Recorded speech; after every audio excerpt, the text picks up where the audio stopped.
Malhotra ji, Sandeep, Unnithan, and Major General Ashok Mehta with us.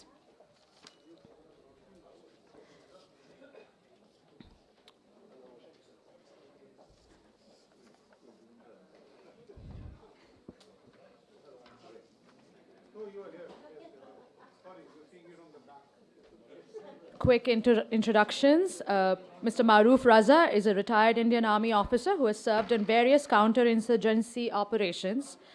He is a well known media commentator on global and national security issues and is currently a consultant and strategic affairs expert on Times Now. We also have with us Lieutenant General Vinod Bhatia, PVSM, AVSM, SM retired, former Director General, Military Operations, Indian Army.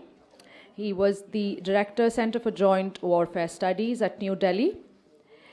Iqbal Chand Malhotra ji holds a first class degree. He's trained in economics from University of Cambridge. He has been associated with numerous TV networks, as well as authoring several books on Kashmir. We have next Mr. Sandeep Unnithan, who's a writer and a journalist, specifically highlighting national security related issues. He is the editor of News 9 Plus India and an alumna of St. Xavier's College, Bombay. We have Major General Ashok K. Mehta, who's a former Indian Army officer, founding member of the Defense Planning Staff in the Ministry of Defense, and alumnus of Rashtriya Indian Military College in Dehradun. With those very brief introductions, due to paucity of time, I'd let Mr. Maroof Raza initiate this session. Thank you very much, sir. Good morning, ladies and gentlemen, and thank you, ma'am, for this introduction, though I must change whatever is written about me in the internet, because I neither retired nor am I such a great soldier as two outstanding men who are flanking me today. It's very rare that in a session that I moderate, and I moderated one yesterday at the investment summit in Bangalore, where again some heavyweights were there in the session. But interestingly, the four people in the session today are all four who I hold in very high regard. So I just have to be very respectful towards them with my question, with no intent to try and draw out the worst out of them, as TV moderators often do. And I'm grateful to General Pannu and Mr. Chopra and Mrs. Chopra for having put together this event. I wish an event like this gets greater publicity, but it's clearly the stepping stone for much bigger initiatives. So let me get straight to the point. In my brief conversations with General Pannu, he had asked me to dwell upon, the legacies of the past.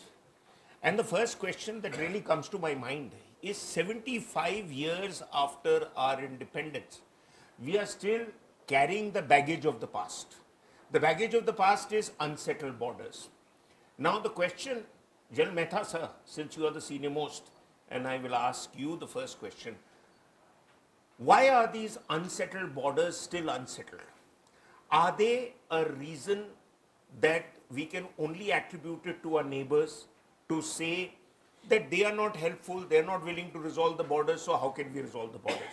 Or is there a blame that must be shared by our political leadership of the past and the present,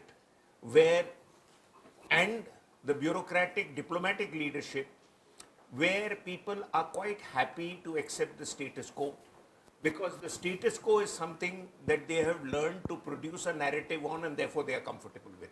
Your view, sir. Yeah, is that all right? Yes. Oh, wonderful. You missed a great session, Maroof, and those of us who did not understand India or Bharat, I'm sure we now have a more deep insight of that. But that was a pretty heavy session. And since I've just been in Scotland, I met a lady called Pat McGregor. She was 95 years old in Melrose. And I used to cross her every morning in Melrose, and I asked her, Pat, how is it that you keep in such good health? And she said that for better digestion, I drink beer. For increasing my appetite, I have white wine. When I have low blood pressure, it is red wine. When I have high blood pressure, it is single malt. When I have cold, it is schnapps. So I asked her, when the hell do you drink water? And she said, I've never felt that unwell. What does that have to do with unsettled borders? Well, I wish some of our leaders would follow what Pat McGregor does, have a good single malt in the evening and understand. I think what we inherited from the understand military power and how to use power and how to use force. I think one of the questions that was asked was that what does India do with such a big military? Well, we have a very big military. It's very big in size. But if you put it under a microscope, then the question you have to ask, does it have all the skills and qualities that are necessary in today's times? That's the first point, not understanding this.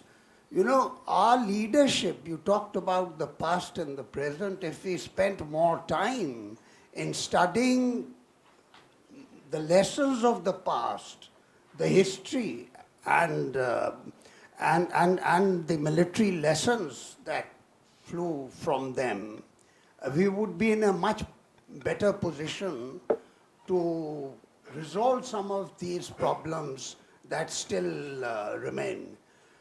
My dear friend Jaswant Singh, in his book, Defending India, or India at Risk, if you pick up any of his books. It's India at Risk that led me to my first question, and the point that you're making about no lessons learned are also in India at Risk. Absolutely, and in fact, since you're talking about, let me say, Maroof, Raza, I found one of your own articles I think it's the Outlook on the 1962 war, yes, and that the lessons were not adequately learned.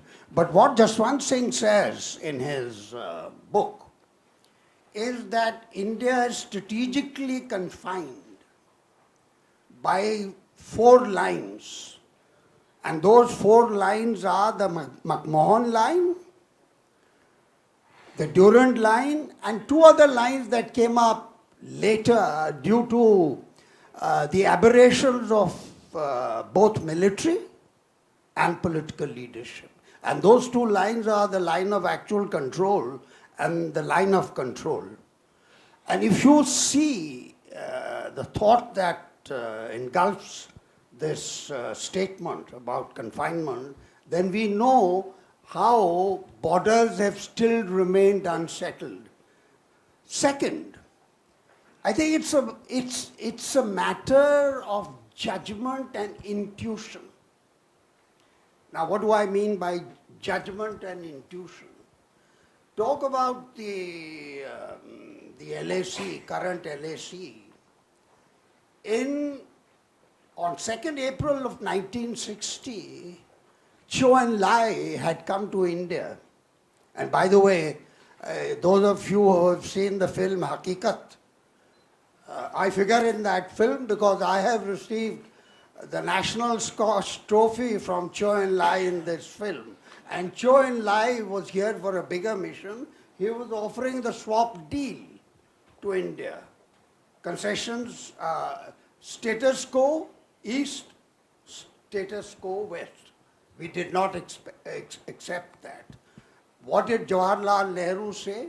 Who's now being pilloried like a football?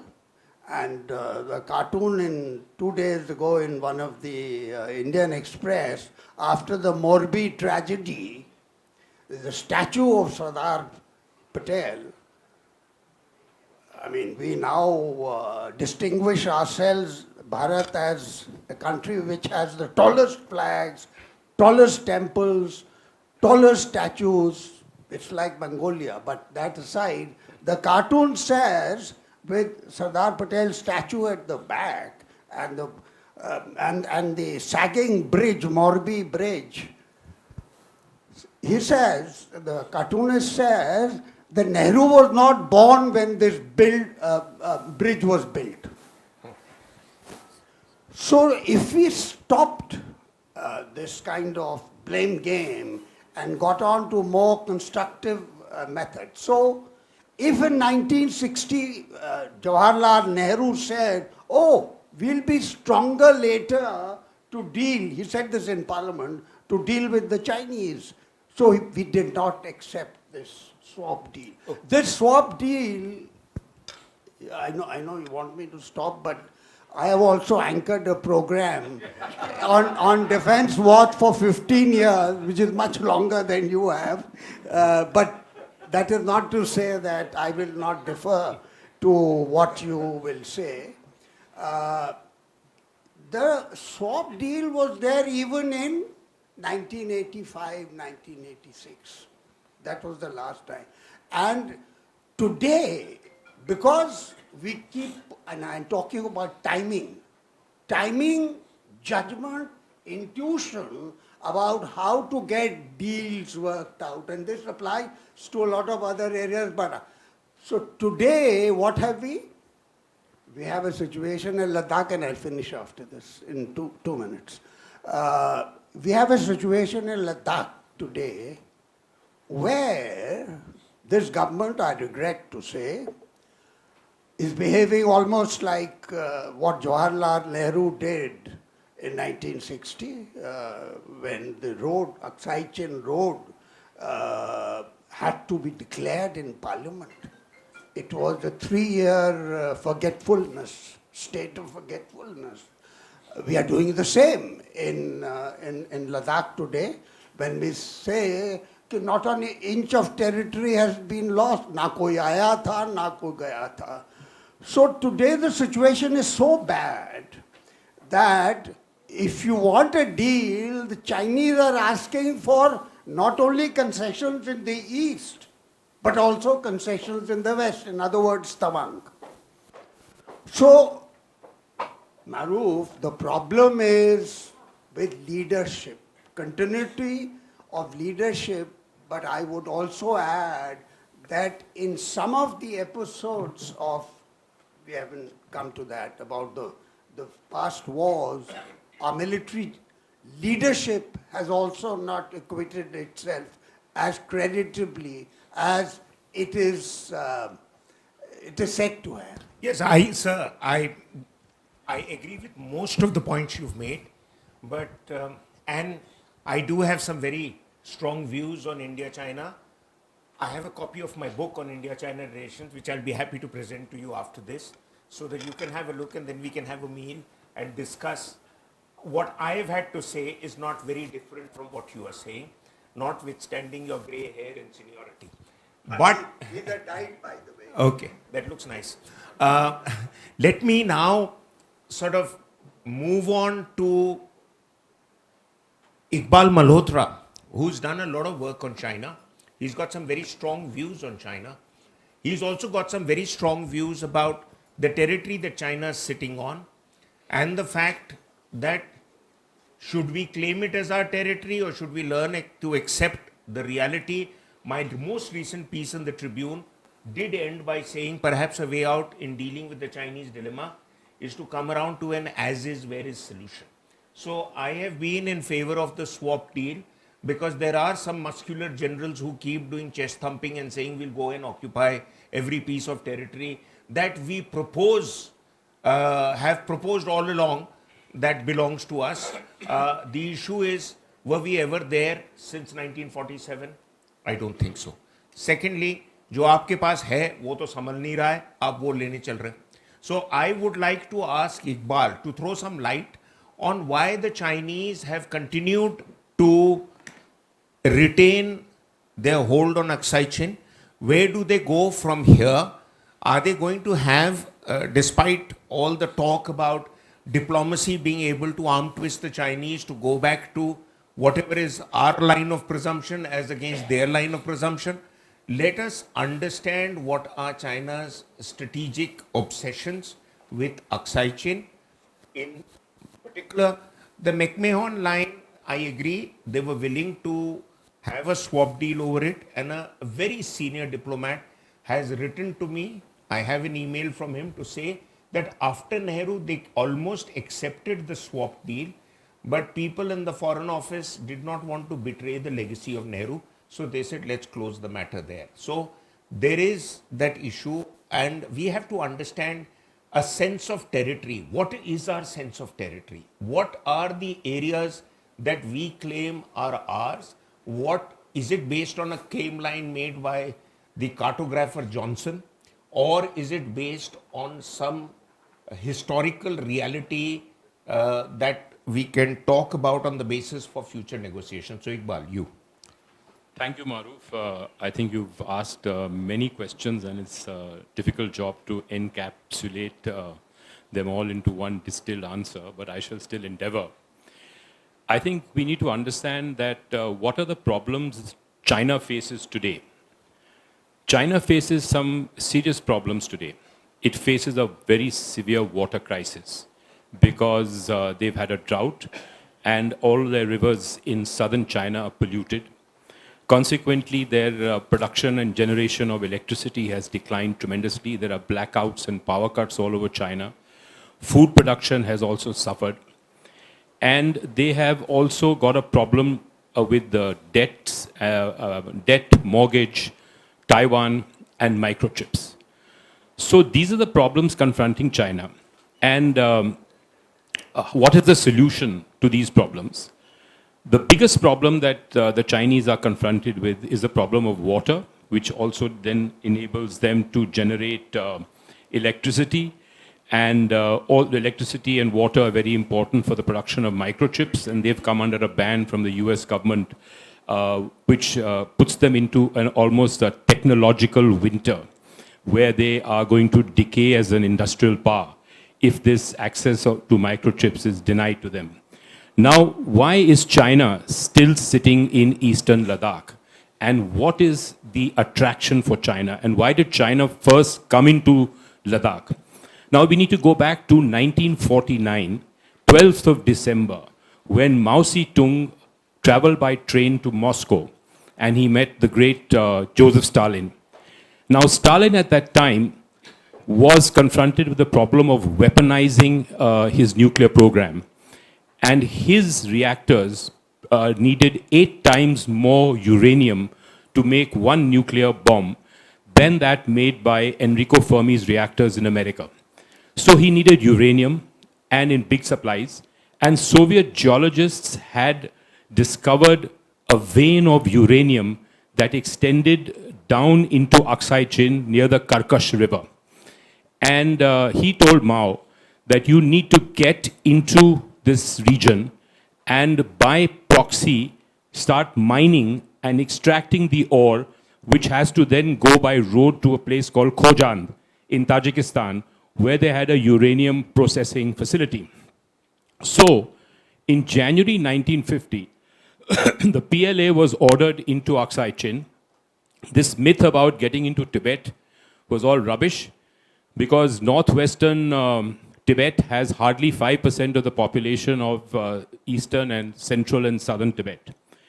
So this road began, the construction began in March 1950, and the uranium began to be mined from Aksai Chin along the riverbed of the Karkash River, and then transported by road to Khojand in Soviet Tajikistan.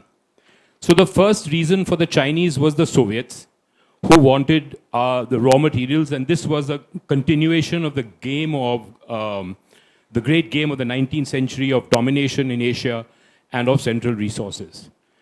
Now, when the Chinese made this swap deal in 1960, Chow and Lai's famous swap deal that let's swap the territory in Ladakh for the territory in Arunachal, that swap deal was based upon the fact that the uranium was now being used by the Chinese in their nuclear bomb, which was going to be tested in Lopnor, And the Karkash River was a very vital component of that entire strategy because the Lopnor Lake, in fact, had got contaminated or had ultimately became contaminated. So they wanted that mineral-rich region. And contrary to Mr. Nehru's belief that there was no blade of grass that could grow there, the fact of the matter was this, that it was a very vital resource. There was oil, there was gold, there were other minerals, and most important, there was uranium, molybdenum, zinc. So the Chinese very cleverly crafted that deal, and thereafter things continued. And they then realized that there was no political consensus in India to actually deliver a deal whereby they could peacefully, extricate or seduce the Indian political leadership to hand over this area to China. So they then began to see what they could do to undermine India's growth, which was unleashed after 1991 when the reforms were introduced. And they decided to deindustrialize the Indian economy by selling cheap products to India. Now, in 20 years of Indo-China trade, which was started by Mr. Bajpayee, who in fact made the same mistake that Mr. Nehru made. $1 billion trade in 2003 today is $130 billion, and our current annual trade deficit stands at $73 billion. In the process, swathes of our industry have been decimated. And in a time when we need to create employment, we cannot do so because metal manufacturing, chemical engineering, all the core industries that form the strength of an economy have been wiped out by Chinese competition.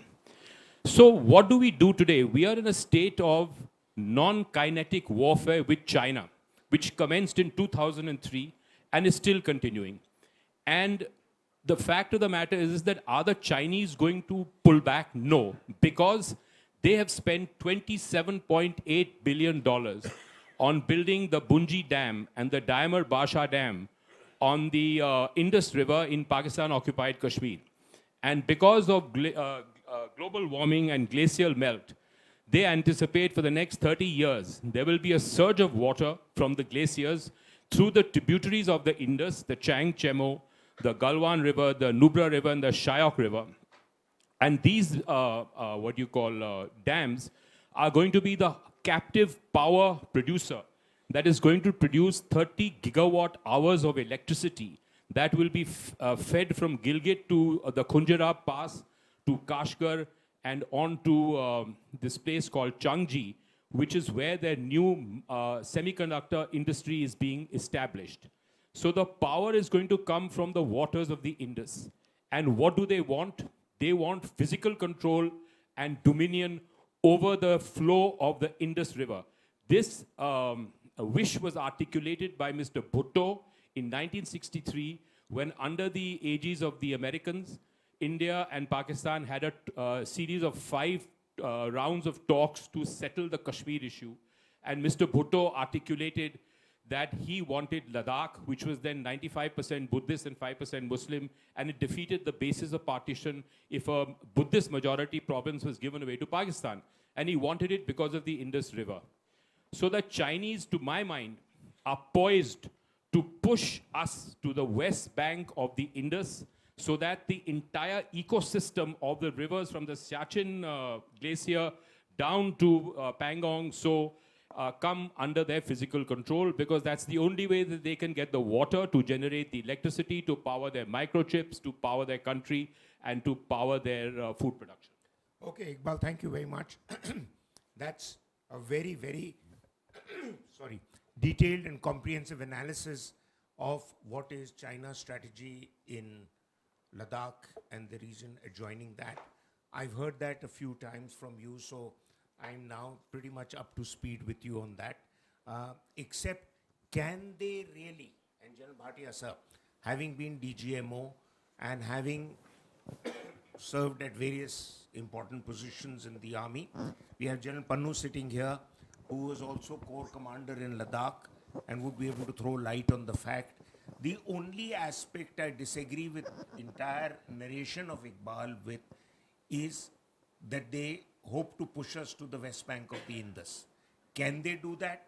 And if they can, then what is it that we have, as General Mehta brought out, have drawn as lessons from as recently as whatever were Chinese muscle flexing exercises? I think we did learn some lessons in an earlier engagement with the Chinese in 62. We saw that in 67 in Nathula. We saw that in Sumdrongchu. But now, where are we at in terms of dealing with China? Before I come to Sandeep, because Sandeep's got another thesis which you all will be delighted to hear. So you, sir. Thank you, Maroof. Let me go back to Mr. Jaswant Singh's book. He also talks about, Mao's philosophy of having inclusive land borders for China, not inclusive maritime borders. Was they deliberate or the argument still out? Inclusive land borders. And based on Mao's philosophy, China has resolved the boundary with 12 nations out of the 14 nations covered, the two nations being India and Bhutan. Right? And Xi Jinping follows Mao. He's a follower of Mao's philosophy.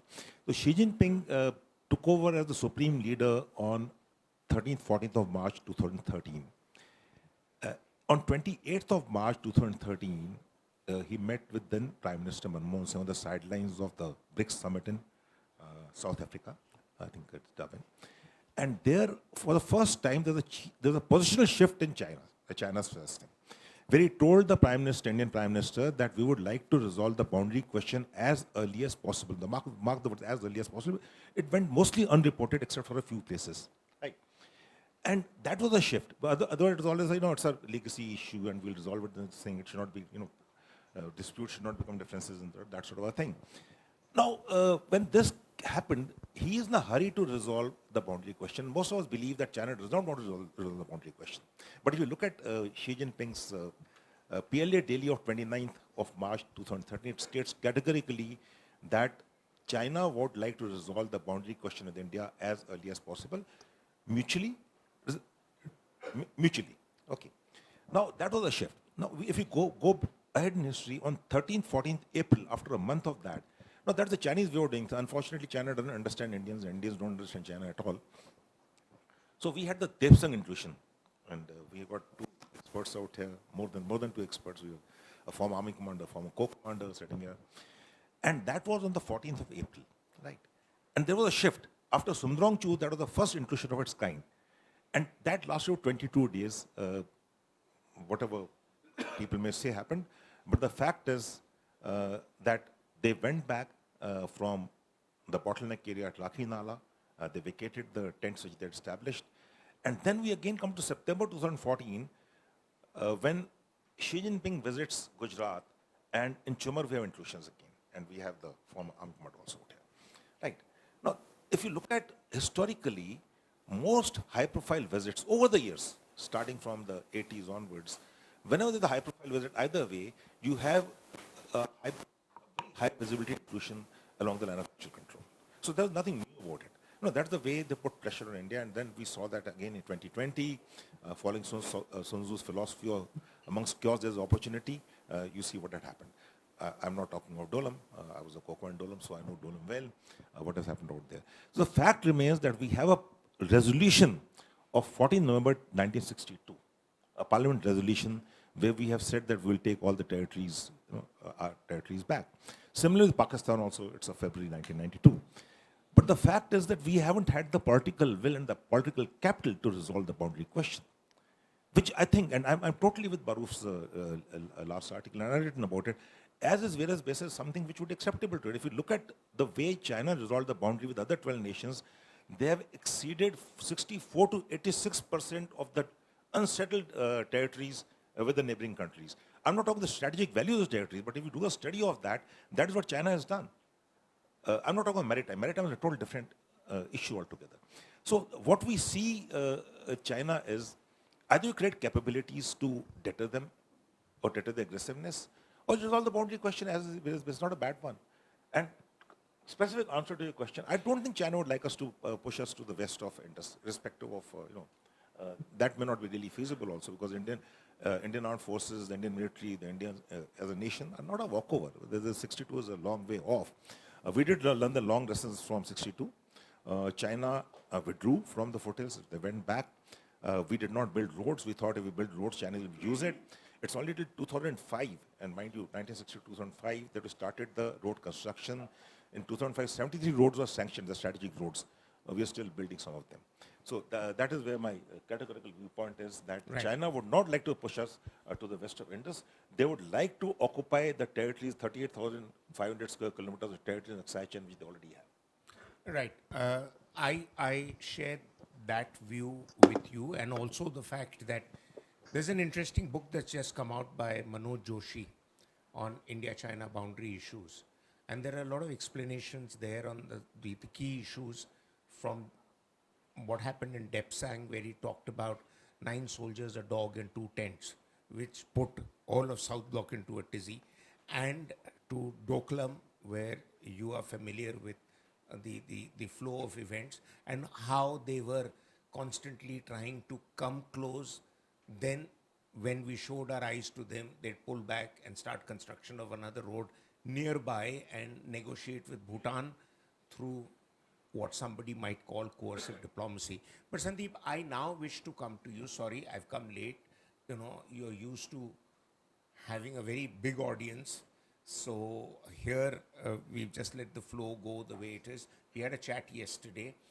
Essentially, you know, there is an aspect of, and we are dwelling on China because the second part of the discussions will be on Pakistan. So the aspect of the maritime dimension on how to deal with China. Now, we all talk about the territorial borders. We talk about, you know, the whole role the army has played and with the Air Force. But what about the maritime dimension? Is there a threat? Is the Navy overstating its case that it can block the Straits of Malacca and make China feel the pain?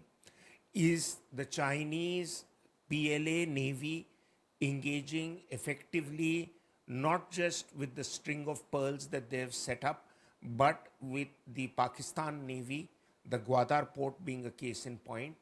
Is there a strategy about China that we don't talk about enough? Because Pakistan, I don't think, is capable of coming up with a strategy. What they're very good at is repeating the same mistakes of history. But as far as China is concerned, what is the maritime dimension? I know Iqbal has done research that the Chinese fleets came to our part of the subcontinent centuries ago. But today, where is China at? Very soon, it will have the largest navy in the world, if it already doesn't have. Very soon, it will start exercising its ambitions to control the 2 oceans, the Pacific and the Indian Ocean. So where do we come in with that? Are we building capacity? Are we expecting our Quad partners to do our hand-holding?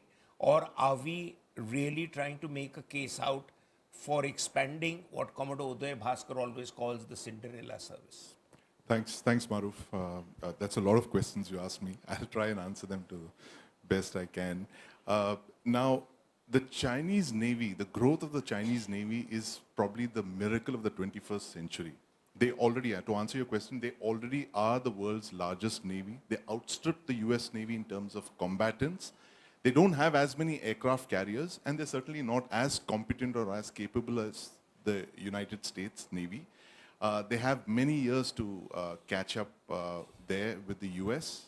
They're certainly not as strong as the US in the submarine arm, which is something that we don't talk about.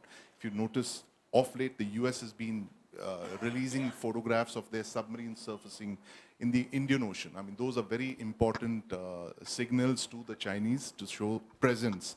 Now, be that as it may be, the Chinese Navy is producing surface ships, submarines, nuclear-powered submarines, the way sausages are produced in Western factories. You know, it's an astonishing rate. They're building ships and these platforms that I mentioned. They're adding 1 Indian Navy roughly every decade. You know, that's the number of ships. About 100 plus ships are being added on every decade. They've been largely, for a country of that size with an ocean, they've been largely landlocked, you know. And this is the thing about Mao. I mean, he's been a guerrilla all his life, spent his life in the mountains and the long march and all of that. But the most interesting thing about Mao is that, like all other dictators, great leaders, he understood the importance of sea power and the importance of combat platforms that would enforce that sea power. Now, back in the 50s, Mao Zedong tells his people that China must get a nuclear-powered attack submarine even if it takes us 1,000 years. I mean, this is remarkable for a guy who spent all his life in the hills and caves and doing long marches. He sees the importance of a platform like a nuclear-powered attack submarine. Now, China does that, achieves that target with about 980 years to spare, 970 years. They got it in 1972. They named their first nuclear-powered attack submarine the Long March. Now, 50 years later, now then they went into a slump. They focused more on the armed forces, their land forces. They were deficient in the Air Force and in the Navy. But in the last 20 years, their last modernization is focused exclusively on air power and on naval power, the explosive growth that I mentioned. And since 2008 and 9, they've been having more or less a permanent presence in the Indian Ocean. Now, they're doing what the Navy calls building sea legs. They're testing their combatants, their indigenous platforms. They're deploying them continuously for almost a decade, more than a decade now.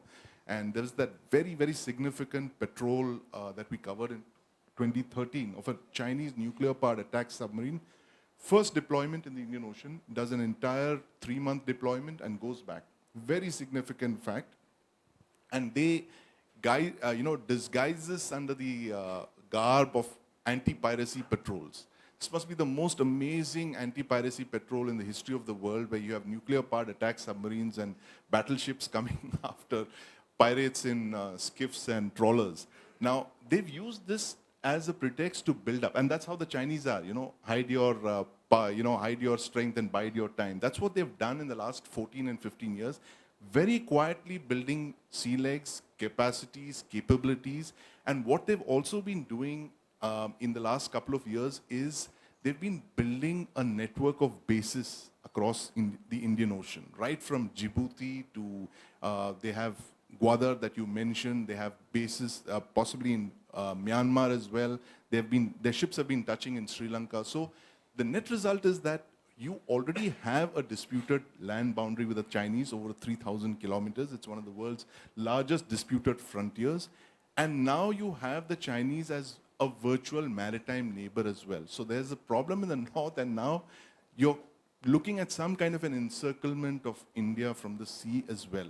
And how they've been going about it, like I mentioned, is that they've been not only building bases and places, but also supplying very significant force multipliers to other countries in the region, Pakistan being a case in point. 8 submarines being sold to Pakistan, Yuan-class submarines, Chinese built. By the end of this decade, Pakistan is going to have as many conventional submarines as the Indian Navy. I mean, that's astonishing. It's never happened before, I think. These are the kind of ways that they are offsetting India's maritime dominance in the Indian Ocean. And you have an Indian Navy, which is the 4th largest, I think, in the world, but is thinking very conventionally.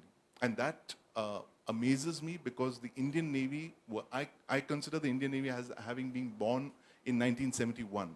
What they did in the 1971 war is astounding. I mean, here is a service, the Cinderella service, that just punched way above its weight, right?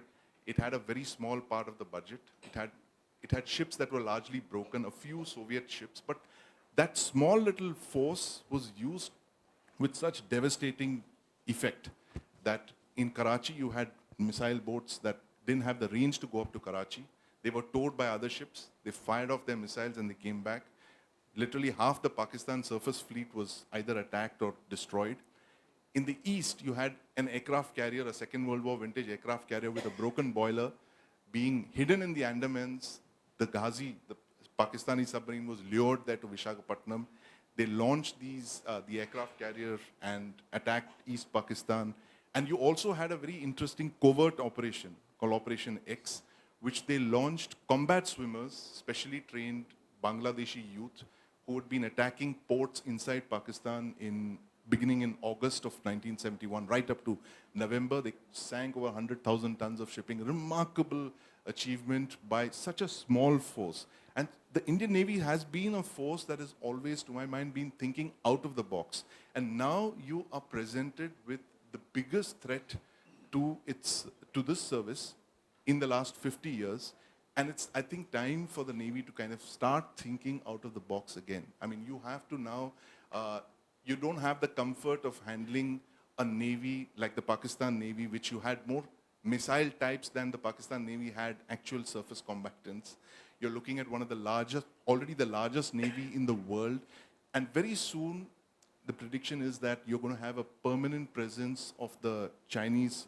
There would be a carrier battle group in the Indian Ocean very soon. And for obvious reason, the Indian Ocean is the most strategic ocean in the world. I mean, you have like 1/4 of humanity concentrated here. You have the most important global trade commons. You have the Malacca Straits. And now that question that you raised about the blockade of the Malacca Straits. Now, there is a view which says that the Malacca Straits can be blocked. It's like what we could do in the Second World War. I see Commodore Anil Jay Singh here in the audience. I'm sure the Navy has worked it out. It's not as simple as it sounds. The Malacca Strait is not like the Suez Canal that, you know, one container ship can block up that whole area. There are multiple complexities involved, the number of ships. It's such an important global commons. You have international ship traffic there.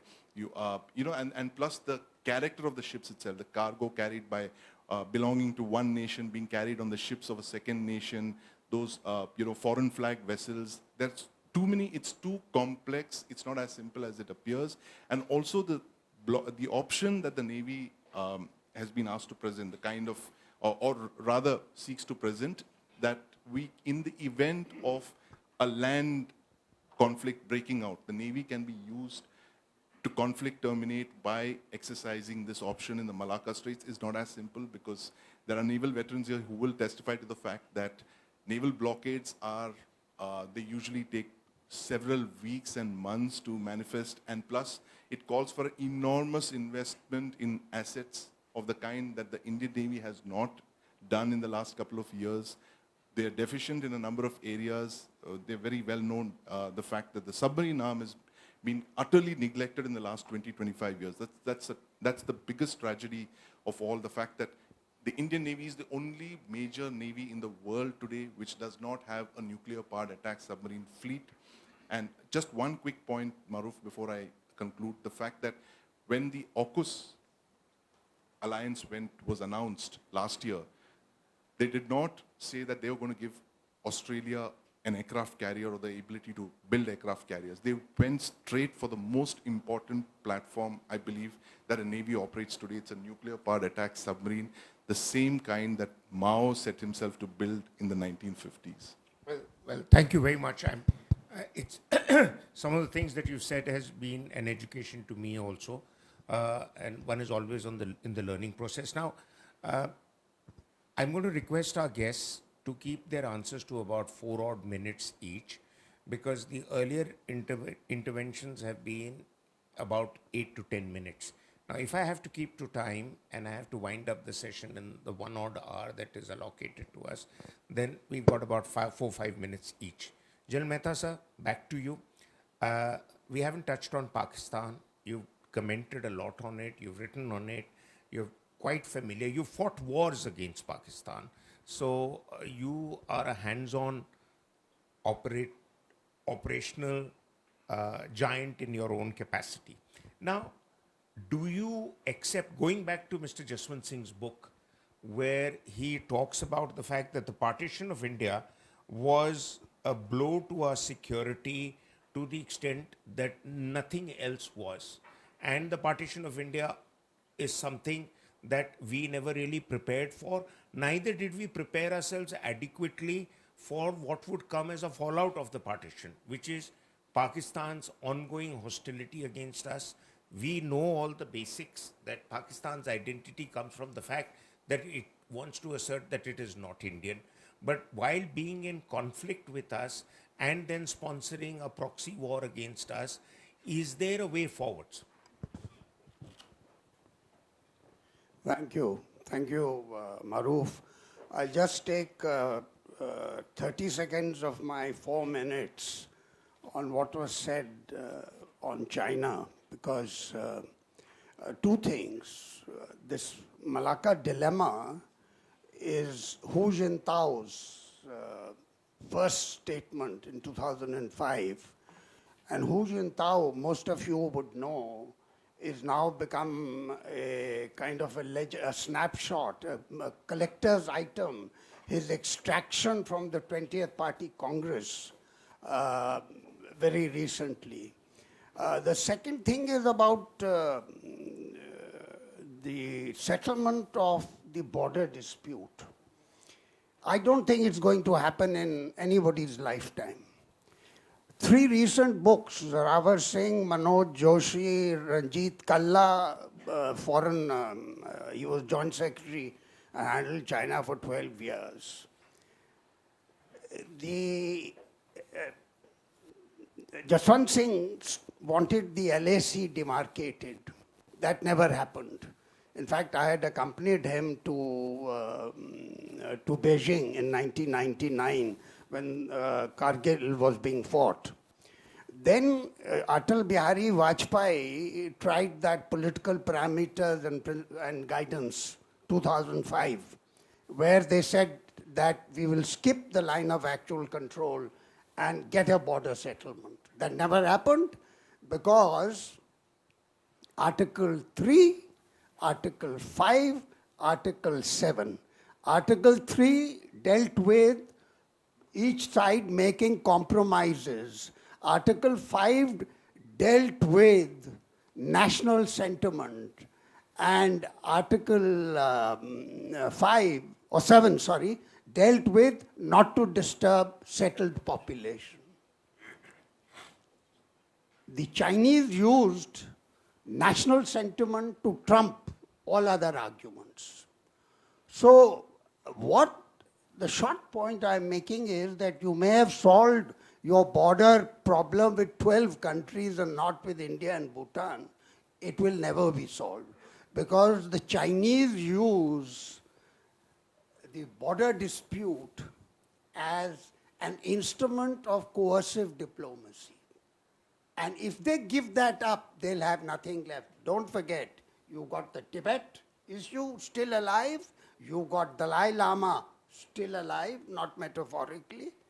And so I think we have a uphill task as far as the Chinese are concerned. Sir, we've gone beyond the 5 minutes, and your short point has become a long point again. No, you've given me 4 minutes. I'm very I've given conscious. you 5, but Have I you? need to. Okay. Otherwise, if Jan All right, gives all us right, another all hour, right, we'll all right, carry on.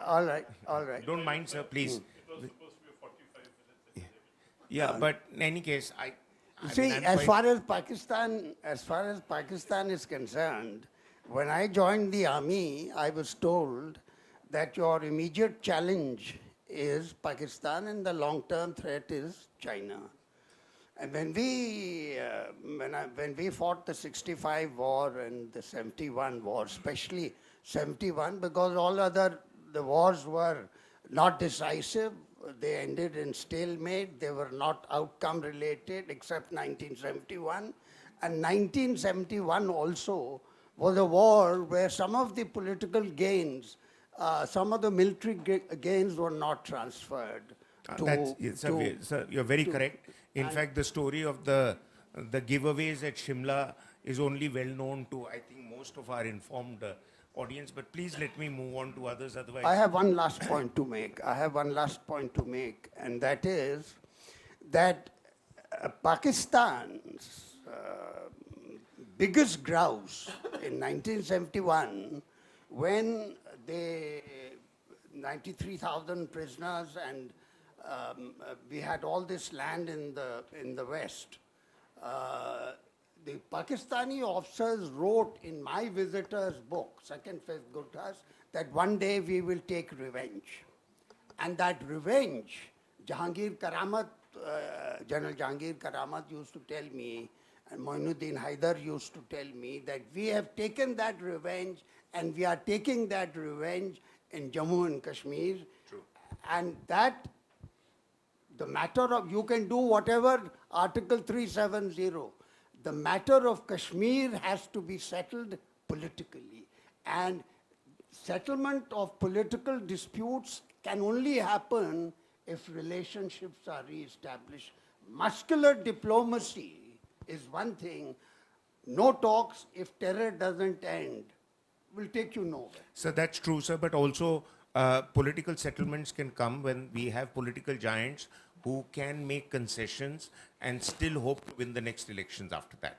But if we don't have that, then we haven't. I still need to ask my three distinguished guests, otherwise it's all going to fall flat because I think they have a lot of wisdom amongst them. Ajal Bhatia, sir, you having been DGMO, have looked at the issues related with Pakistan, particularly with reference to the line of control, and also the fact that recent assertions are being made by some senior officers in service to say that when I get the orders, I can go across the line of control and capture back territories that our maps continue to depict, both in 54 and in 2019, that these are all territories of India. One day we will go and get it. What is the reality check on that, sir? A soldier, sailor, warrior will continue to obey orders.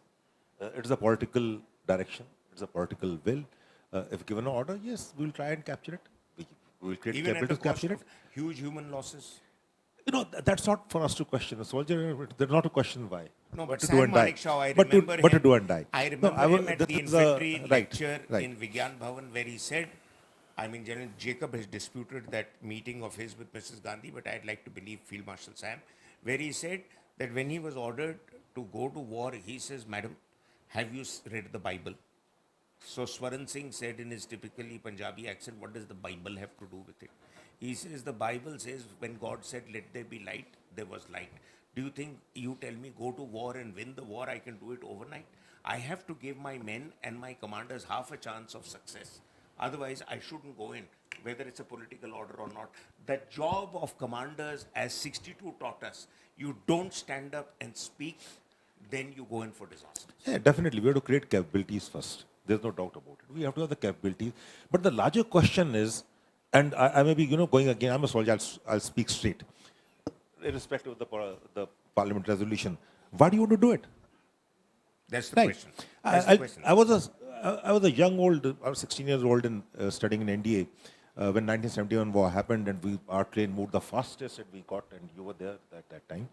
We got to Delhi, and 16th of December, Bangladesh was liberated. And we were all celebrating. I didn't understand what Bangladesh was. How did it bother from? But my father told me, is that a strategic error we have done? It never occurred to me that way.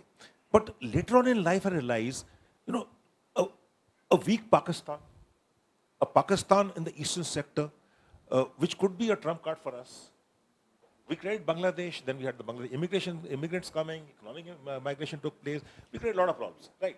Now you have POK. We have 4 million residents in POK. What do you do with them? Why do you want them? They're born in Pakistan or POJK, whatever you call it, right? So I think we've had to first decide what's the strategy came and military strategy, Jalpanu. I will end out there. I have taken less than 4 minutes. But the point is, what is your ultimate aim? It's okay, political rhetoric is good, but political will and political capital are different things. Sir, very well put. Now, I'm being signaled by the organizers that I must wrap up. I can only say in very straightforward, blunt terms, I wish you had signaled the same way to the first session so that we didn't have to start an hour later. I've come rushing in from Bangalore after midnight last night. I came rushing in for my session in time, 11:15 to be here. Now, if I'm being told that you have to wrap up, I don't mind it because I'm doing this for General Pannu. But I think my two other guests would feel short-shifted. So you got to take a strategic call. You want them to answer questions? Or I'm quite happy to say thank you very much and goodbye. So take a call. Yeah, no, don't say cut. Iqbal, a question to you. We want to move away from China. I want you to explain the logic of the entire POK and the northern areas territory where China plays a role, but the China-Pakistan nexus is something that we have to live with. How do we prepare for that? Because now it's come out in the open after Galwan. Before that, we were all concentrating only on Pakistan. We're doing the minimal activity on China. General Pannu will bear me out. He had made many presentations to respective chiefs to say increase force levels and don't give 400 kilometers to one division to guard. So, what is your view? Well, my view is this, that POK is no longer now a part of Pakistan, but it has become an integral part of China because it has a very important asset, which are these two dams, and it has the entire road network and the Belt and Road Initiative that goes all the way down to Gwadar. So you cannot look at POK as simply the occupation by Pakistan. It is now being occupied by the Chinese as well. So when the Pakistani army is integrated with the Chinese army, it is one border from, down from the Gulf of Cambay, the Arabian Sea, all the way to the Burmese border. It's one border against a combined enemy of China and Pakistan, combined adversaries. How do you look at that without looking at the fact that there is a thought process and there is a unified command system that is looking at us and planning and plotting how to thwart each and every move by us and to keep us under pressure? So it's not a simple issue as that. And I think that is where there's need to change one's thinking. Okay. And Sandeep, last point to you is that there is a lot of talk recently about the nuclear dimension coming into play in conflicts. Ukraine is a case in point. We have two nuclear neighbors. Neither of them have given us an assertion or a commitment that they would, though China, to be fair to them, they have, I remember in the 90s, said that they wouldn't be the first to use nuclear weapons. But the fact of the matter is that we have to build that into our calculations. So is it something that is worrying people in the larger circuit outside the military? Or is it something that we will continue to focus on winning the next hill and the next battle? General Mehta talked about Melrose. There is that famous battle in Burma where a hill called Melrose was attacked by a brigade led by all COs who were Indian COs, General Thimaya, General Thorat, and General Bogi Sen. But back to you, there is the nuclear dimension. Can we look the other way and have an ostrich-like approach to it? Or is there something that we need to think about more seriously? Absolutely, Maroof. We need to think about it more seriously. There's this very interesting quote by Alfred Thayer Mahan, where he says that, postponement of precaution is a surefire recipe for panic in an emergency. We have to prepare for all of these eventualities. Even this point that you mentioned about recapturing POK, I'm sure there is no such plan as of now, but there should be one. And, a couple of years back, very quickly, there was 10 years back, I'd gone to this party where I met a diplomat, and he was in absolute despair. And he said that, when I look around in India, there's so much of this thing, despair. Nobody has a plan. No one has any, a vision. He says the only people in this country who seem to have a vision are the Maoists who want to capture power by 2050. I mean, that's very far from it now, but for the first time, we have a plan in place. We have targets, goals being set. 2047 is that Amrit Kal year. We absolutely must have all of these plans factored in. If you want to capture Gilgit-Baltistan, POK, there needs to be a plan for that. It obviously can't be just a military solution. As it was the case with Bangladesh in 1971, it was the entire might of the country that went behind that operation. It was diplomatic, it was military, it was political will. Everything, every aspect of state came into play for that.